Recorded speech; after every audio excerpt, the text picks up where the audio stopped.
Let's talk about sound in Foundry. Sound is a little bit complicated. Uh, there are things that are sound boundaries in Foundry that block sounds, so like ordinary walls. There are ambient sounds that you can draw, and even preview ambient sounds. But really, we're not going to draw on this very long. So you'll notice if I draw that out, it will say, here's where the sound is. I can play a global sound or a local sound. I go in here.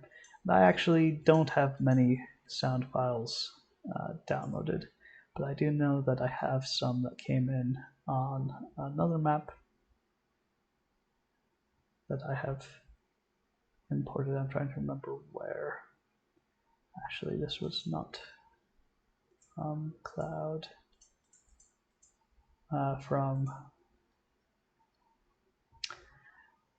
You'll notice that I have very bad folder management, as is typical for me.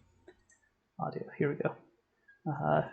So let's say I want to play some sound here, and this actually won't capture in OBS because I don't have my window set to capture audio, but you'll just have to believe me that if I select this, there will be a river sound effect playing from this source. And actually right now I'm not hearing it, but if I select this token, I should be able to hear that.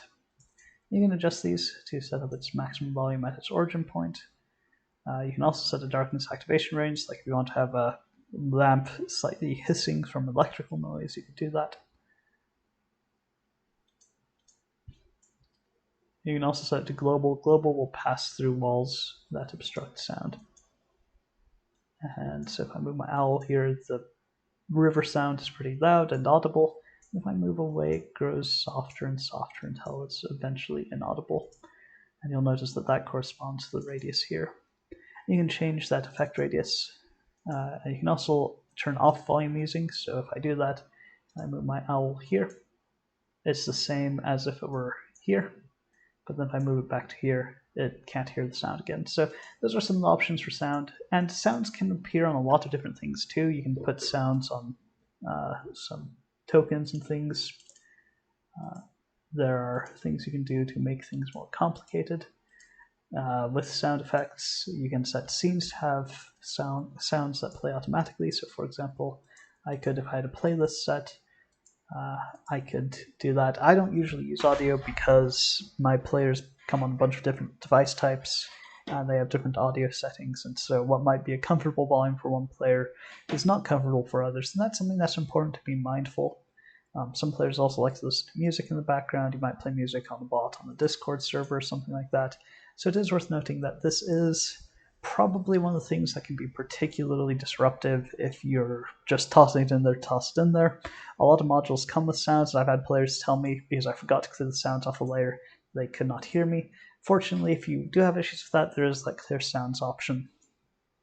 And you can clear all the sounds off of things. So you can also, I believe, attach sounds using token attacher, so they move with tiles. But generally, like I said, I don't really use sounds that much. It can increase immersion. It can be useful. It can also be very disruptive if players can't hear you as a DM. So I encourage people to be careful with sound effects.